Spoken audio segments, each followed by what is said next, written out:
नमस्कार, मी डॉक्टर सुप्रिया सराटे आपल्या सर्वांचे माझ्या यूट्यूब चॅनलमध्ये स्वागत करते। मैत्रिणींनो, मार्गशीर्ष महिना येत आहे। मार्गशीर्ष महिन्यात गुरुवारी केल्या जाणाऱ्या महालक्ष्मी व्रताबद्दल आपण या व्हिडिओमध्ये जाणून घेणार आहोत। या व्हिडिओमध्ये सांगितल्याप्रमाणे आपण पूजा सामग्री नक्की जवळ ठेवावी आणि सांगितल्याप्रमाणे व्रत आचरण करावे। याप्रमाणे केल्यास नक्कीच महालक्ष्मी आपल्यावर प्रसन्न होईल, यात शंकाच नाही। अनुभव घेऊन नक्की पहा आणि व्हिडिओ आमचा पूर्ण पाहायला विसरू नका। आपल्याला नक्कीच शुभ फलिते प्राप्त होतील, महालक्ष्मी प्रसन्न होईलच। चला पाहूया महालक्ष्मी व्रत कसे करावे, काय आहे याची पूजा विधी।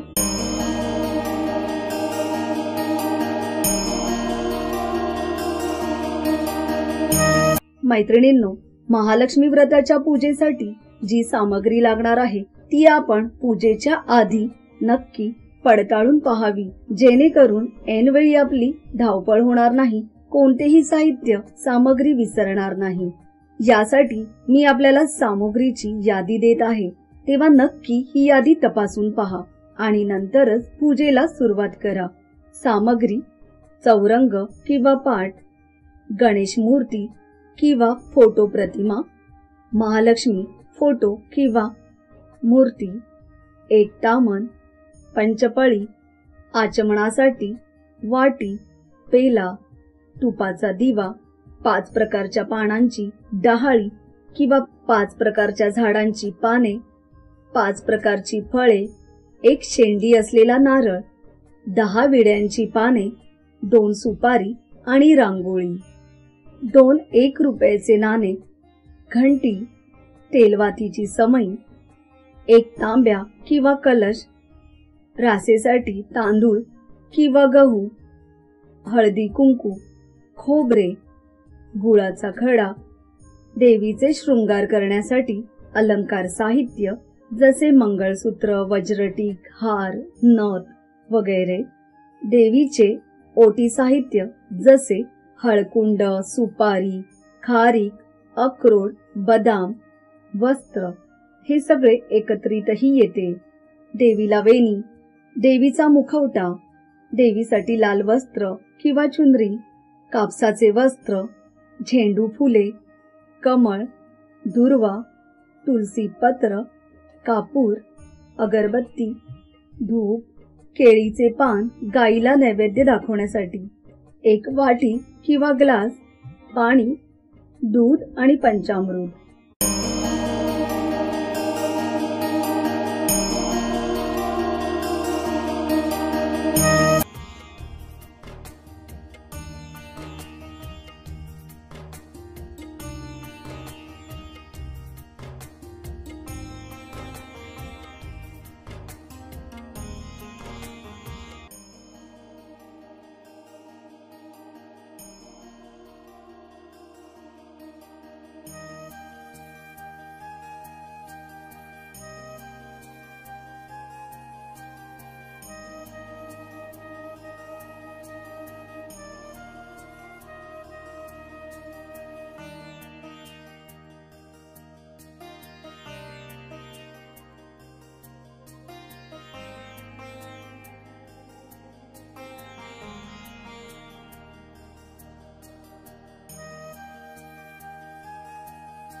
माझी रांगोळी पूर्ण झाली आहे.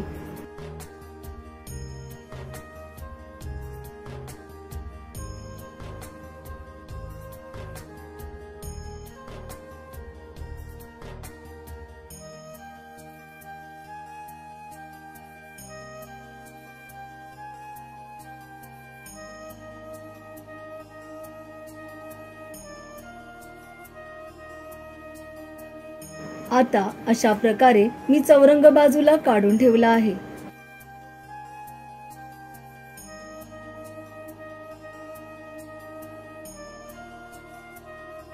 चौरंगाच्या जागेवर मध्यभागी मी स्वस्तिक काढत आहे.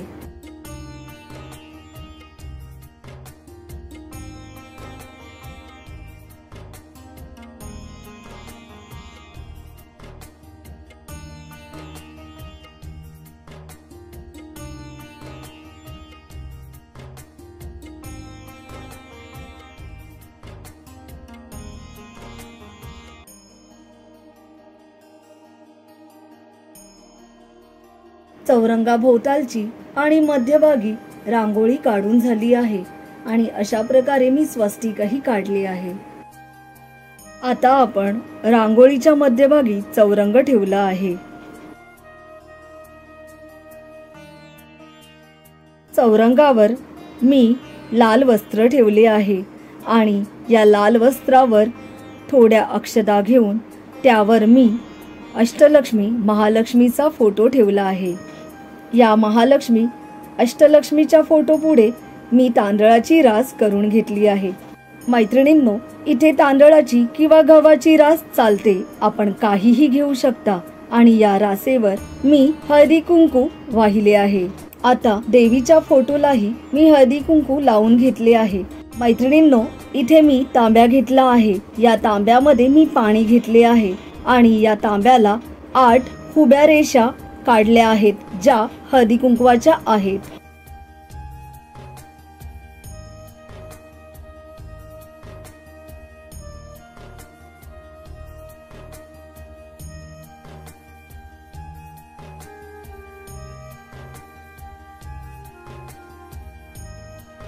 मैत्रिणींनो, तांब्यातील पाण्यात 1 सुपारी, 1 रुपयाचे नाणे, काही दुर्वा मी घेऊन पाण्यामध्ये घातले आहेत. त्यात हळदी कुंकू आणि अक्षताही घातल्या आहेत. आता कलशाला देवीचे वस्त्र घालावे. मैत्रिणींनो, 5 प्रकारच्या पानांची डहाळी आपल्याला कलशावर ठेवायची आहे. इथे मी आंब्याची 5 पाने घेतली आहे. आता इथे मी कलशावर नारळ ठेवला आहे आणि या नारळाला देवीचा मुखवटा लावला आहे.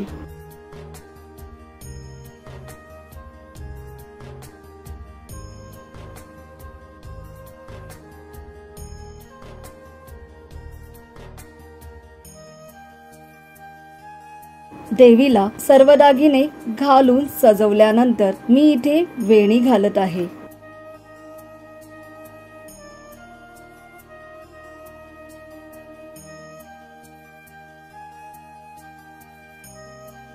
इथे मी तामण घेऊन पळीने हातात पाणी घालत आहे. मैत्रिणींनो, संकल्प कसा करावा हे आपण पुढे पाहणार आहोत, तेव्हा अशाच प्रकारे संकल्प करा आणि नंतरच महालक्ष्मीची पूजा करायला सुरुवात करा. मैत्रिणींनो, यावेळी आपण संकल्प करताना केशवाय नमः, माधवाय नमः, नारायणाय नमः असे म्हणून पळीने पाणी तामणात सोडावे आणि शेवटच्या वेळी ओम गोविंदाय नमः असे म्हणून आचमन करावे. मी आता गणेश पूजन करत आहे. तामणामध्ये मी गणेश मूर्ती घेतली आहे. तामणामध्ये गणेश मूर्ती ठेवण्याआधी मी काही अक्षता घेऊन तामणामध्ये ठेवल्या आहेत आणि त्यावर गणेश मूर्ती ठेवली आहे. गणेश मूर्तीला प्रथम गंगाजलाने आणि नंतर दुधाने स्नान घातले आहे. यानंतर पुन्हा पाण्याने स्वच्छ करून घेतले आहे.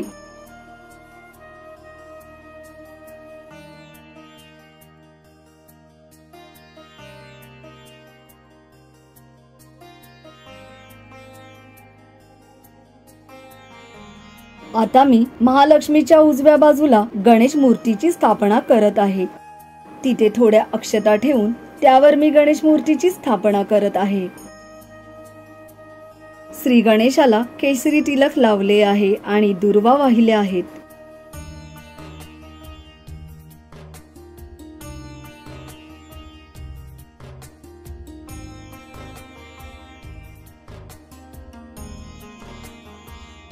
आता मी देवीला हळदी कुंकू लावत आहे आणि देवीचे आवडते लाल फूल तिला अर्पण करत आहे.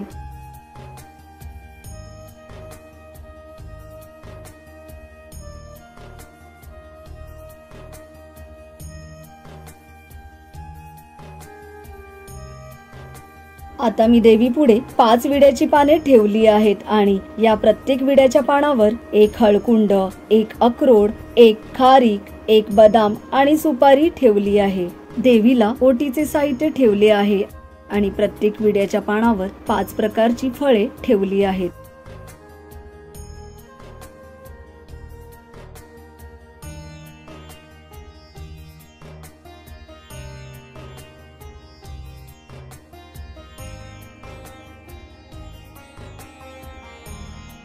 देवीला अजून 2 पानं ठेवली आहेत. त्यातील एका 2 पानावर मी 1 रुपयाचे नाणे आणि सुपारी ठेवली आहे आणि दुसऱ्या विड्याच्या पानावर मी सुके खोबरे आणि गूळ ठेवले आहे. प्रत्येक पानावर हळदी कुंकू आणि फूल वाहिले आहे.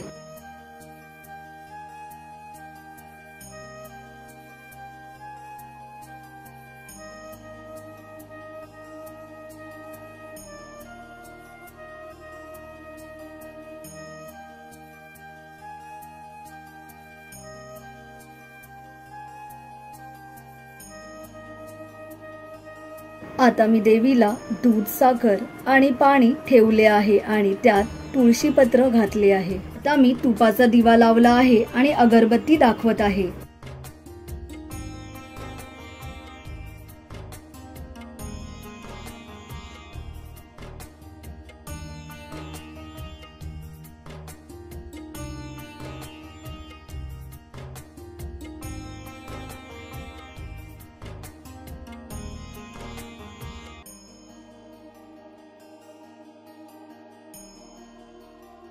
कलशाला टेकूनच देवीच्या पुढे मी महालक्ष्मी व्रत कथेतील यंत्र, जे महालक्ष्मी यंत्र आहे ते ठेवत आहे.